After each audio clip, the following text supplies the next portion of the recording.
दीर्घो सतां परिपूर्णरूपम् ज्ञानो शतान्नी भवतां नित्यम् सर्वे सतायां परिपूर्णतायां। शंकराचार्य ने कहा कि जीवन में प्रत्येक क्षेत्र में व्यक्ति परिपूर्ण बने और साधना के क्षेत्र में तो अद्वितीय बने, क्योंकि साधना के माध्यम से आदमी प्रत्येक दृष्टि से एंजॉय, प्रत्येक दृष्टि से मनोरंजन, प्रसन्नता, आह्लाद, खुशी प्राप्त कर सकता है।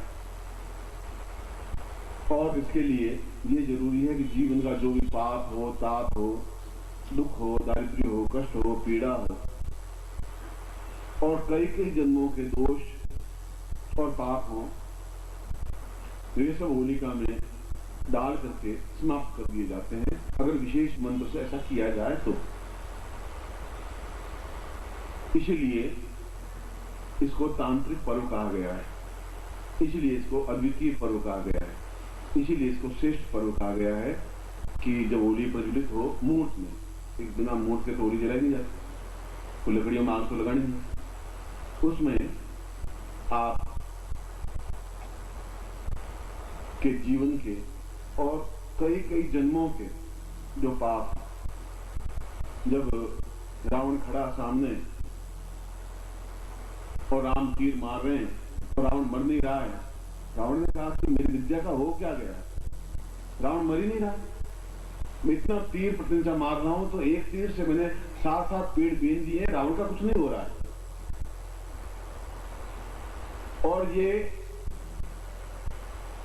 जब रावण समाप्त हुआ और वापस लौटे तो सरयू के किनारे रुके, राम रुक के वही भारद्वाज ऋषि मिलने के लिए आए। तो राम ने भारद्वाज को कहा कि मेरी बात सारी समझ में आ गई, पर मुझे यह समझ में नहीं आया कि मुझे जीवन में ये दुख क्यों व्याप्त हुआ। मेरी पत्नी का हरण हो गया, मुझे युद्ध करना पड़ा, मैं पिता की अग्नि में संस्कार नहीं कर पाया, फिर ये रावण, और मैंने जीवन में एक पत्नी व्रत रखा, मैंने जीवन में पाप नहीं किया, छल नहीं किया, झूठ नहीं किया, फिर ये मुझे दुख क्यों व्याप्त हुआ। उसने कहा राम, यह तुम्हें पहले ही कर लेना चाहिए था, मगर ये रावण अपने आप में पाप का एक पुंज था, एक आकार था, और वो पाप तुमने नहीं किया।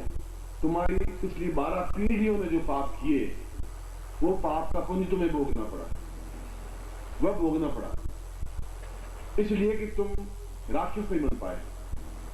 तुमने अपने पिता के तो 3 और 16,000 18,000 शादियां नहीं की, 10 में 3 शादियां नहीं की थी, 18,000 शादियां की।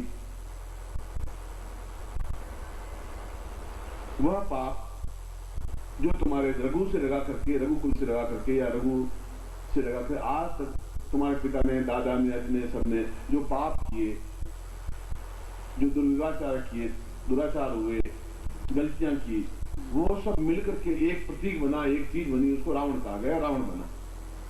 और उस रावण का वध तुम्हारे द्वारा होना ही संभव था, तुम नहीं मार, तुम्हारा लड़का मार, उस लड़के को भी उतना दुख भोगना पड़ता, तुम नहीं भोग देते, तुम्हारा लड़का भोगता, क्योंकि तुम्हारे बाप का ऋण है तो तुम्हें चुकाना पड़ा। अगर मेरा ऋण कोई रहेगा, मैं कोई कर्जा दूंगा, मेरे बेटे को चुकाना नहीं पड़ेगा। इसी राम विश्वामित्र को चाहिए था कि वह प्रयोग करवा लेता, जिससे कि तुम्हारे 12 जन्मों के पाप भी समाप्त हो जाते, तब तुम्हें ये सारी घटनाएं नहीं घटती, फिर राज सिंहासन पर जाने के बजाय वनवास में जाना पड़ता। मगर जो हो गया सो हो गया, अब तुम उससे मुक्त हो गए। फिर भी अगर कोई पाप जीवन में रह गए तो तुम्हें आगे जीवन में थोड़े भोगने पड़ेंगे, मगर इस जीवन में ही भोग गए। तो मेरे कहने का तात्पर्य अभी ये था कि ये पाप आपके जीवन में आपने बड़े नहीं किए हों, पर आपके पिता के जीवन के हों, दादा के जीवन के हों, 12 जीवन और 12 जन्मों के जो पाप हैं उनको भी आपको भोगना पड़ता है। कभी अभाव, कभी दुर्भिक्ष, कभी दुकाल, कभी तकलीफ, कभी बीमारी, कभी कष्ट, कभी ऋण, कभी कर्जा। और उसको समाप्त करने के लिए केवल होलिका में एक विशेष मंत्रों से आहुति या वस्तु डाली जाती, जिससे कि इस अब तक के पाप समाप्त हो जाए। इसलिए प्रत्येक वर्ष होली मनाते हैं।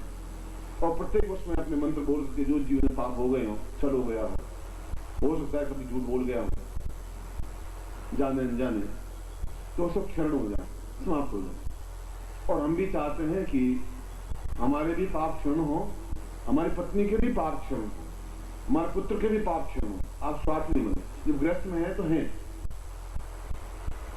इसलिए ये दीक्षा प्रयोग करने के बाद में होली पर्व मनाएंगे। आज होली पर्व, होली जलाएंगे और होली में उन सारी मंत्रों के माध्यम से आपके जितने जन्मों के जो पाप हैं, जो दुख हैं, जो तकलीफ हैं, जिनकी वजह से आप भोग रहे हैं, आप ठीक काम कर रहे हैं, व्यापार में घाटा हो रहा है, आप ठीक करें, तकलीफ पा रहे हैं, आप ठीक करें, आपकी पत्नी बीमार हो रही है, तो ये पाप उनको भोगने पड़ रहे हैं। पत्नी के पीहर के जितने वंश है उस वंश के उसको भी भोगने पड़ रहे हैं, बेटे को भी भोगने पड़ रहे हैं, आपको भी भोगने पड़ रहे हैं, बेटी को भोगने पड़ रहे हैं। कभी उसका पति नहीं बोलता, कभी लड़ाई झगड़ा हो जाता है, कभी घर से भागना पड़ता है, कभी पति पत्नी मतभेद हो जाते हैं, और हमारे जीवन में फिर एक दुख हो जाता है, कांटा चुभ जाता है। पत्नी सुसान जाके वहां नहीं रह पाए, वापिस आ जाए तो भी दुख होता है, बेटा कपूत हो जाए तो भी दुख हो जाता है। उसके पाप उसके साथ है, आप सुधारो वापिस बिगड़ेगा, वो बिगड़ता ही है। और आप समझ नहीं पा रहे कि हमारे जीवन में सात्विक जीवन है, फिर ये ऐसा क्यों हो गया? तो भारद्वाज ने कहा कि राम, ये तुम्हारा कोई दोष नहीं था, कि कई के जन्मों के पाप थे वो इकट्ठा हो गया, इकट्ठा होकर मानवाकृति बन गया, उस मानवाकृति को रावण कहा गया, तुमने उसको वध कर दिया। मगर ये विश्वामित्र के समय में ही अगर ये कर लेते तो ये सारी घटनाएं नहीं घटती। ये सर्दी आने से पहले स्वेटर कोट पहन लेते तो फिर सर्दी नहीं लगती। तो इसके बाद होलिका दहन होगा, और होलिका दहन में आप अपने पाप का समाप्त कर सकते हैं। आप चाहे अपने पुत्र के भी कर सकते हैं, आप चाहे अपनी पत्नी की कर सकते हैं, आप चाहे अपने मित्र के कर सकते हैं, आप जिसके भी चाहें उनके सारे पाप का समाप्त कर सकते हैं। उससे जो कुछ न्यूनता है उनके जीवन की समाप्त हो जाएगी। साथ आगे जीवन में दुख रहे नहीं, अब तक का सारा कर्जा मिट जाए। इसलिए उन मंत्रों का उच्चारण आवश्यक है, उन मंत्रों की विधि आवश्यक है। उसमें अग्नि को किस प्रकार से जलाया जाए, किस दिशा से अग्नि स्थापन हो। अधोमुखा ऊर्ध्वपाद प्रामुखो अभिवान तिष्ठन्ति स्मारि नाम आहुति कृष्ण दिए थे। अग्नि का स्वरूप क्या है, कौन सी अग्नि? खाना बनाते हैं वह भी एक अग्नि है, एक मरकट में भी अग्नि जलती है, अब वो भी अग्नि है, ये भी अग्नि है। एक हमारे पेट में जठरा अग्नि है, एक समुद्र में बड़वा अग्नि है। तो कौन से अग्नि का आवाहन करना है होलिका में? यह एक सूक्ष्म विवेचना है शास्त्र की। उस अग्नि को स्थापन करें, उस अग्नि से परिचित करें, उसमें फिर अपना आहुति दें, अपने अपने हाथ से अपनी आहुति दें आप, और उन मंत्रों का गुरु उच्चारण करें, जिससे कि उसके जीवन के सारे पाप खत्म हो जाएं।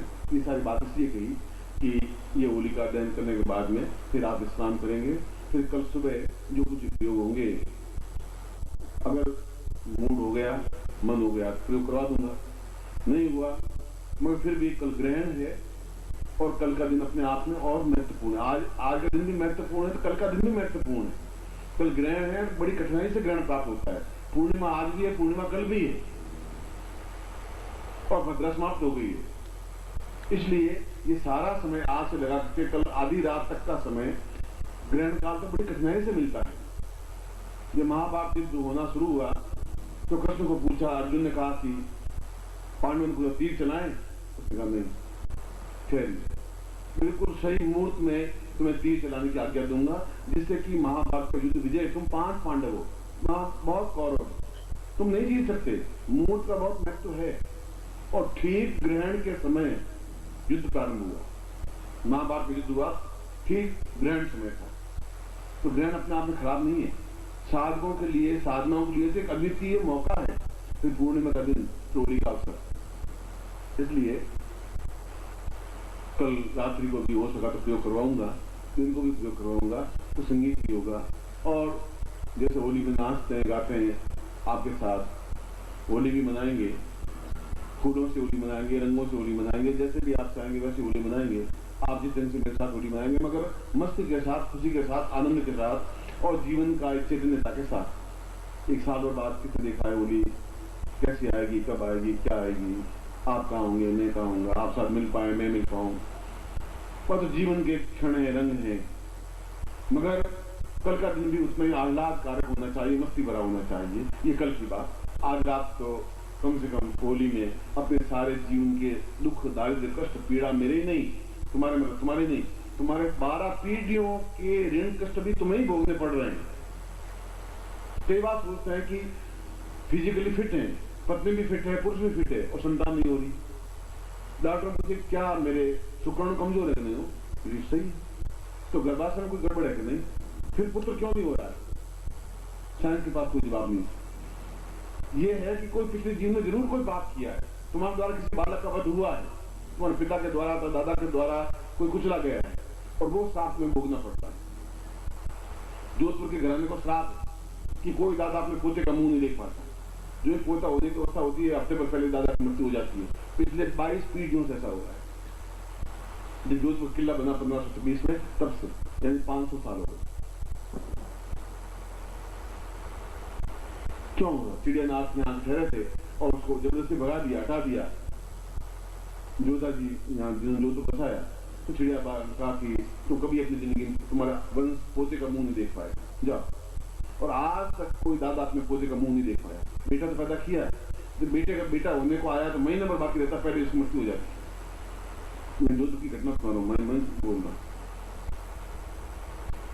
उन चिड़ियानाथ थे, उन्हीं के क्षेत्र में अवैध नाथ है, वे एक ही नाथ पंथ के हैं। तो उन्होंने यहाँ कृष्णा कुमारी है, उन्होंने बड़ी प्रार्थना की कि किसी प्रकार से ये श्राप हमारे जीवन छट जाए। 500 साल से वो श्राप भुगत रही। तो वो चिड़ियानाथ का श्राप आज भी उनको भोगना पड़ रहा है। तो तुम्हारे कई वंश के जो पाप हैं तुम्हें भोगने पड़ रहे हैं, इसलिए उनके संतान नहीं हो रही। तो कोई 5 पीढ़ी, 6 पीढ़ी, 8 पीढ़ी, कोई न कोई घटना उनके पूर्वजों ने की होगी, तो उसके साथ किसी बालक का वध या फिर मृत्यु हुई होगी, इसलिए उसको भोगना पड़ रहा है और आगे वंश नहीं चल रहा है। जो दुख, जो दारिद्र्य हो रहा है, इसलिए इसके बाद में हम जाएंगे, होलिका दहन करेंगे और उसमें ये हमारे जीवन के उस मंत्रों के माध्यम से ये कार्य भी संपन्न करवाऊंगा, जिससे तुम्हारा जो पुराना सार्थक हो सके और ये पिछला ऋण जितना है वो भी चुका सके और जीवन में निष्पक्ष पूर्णता प्राप्त कर सके, तभी आगे का जीवन सुखी, सफल और संपन्न हो सकेगा। और ऐसा मैं आपके साथ करूंगा और गारंटी के साथ करूंगा, जैसे आज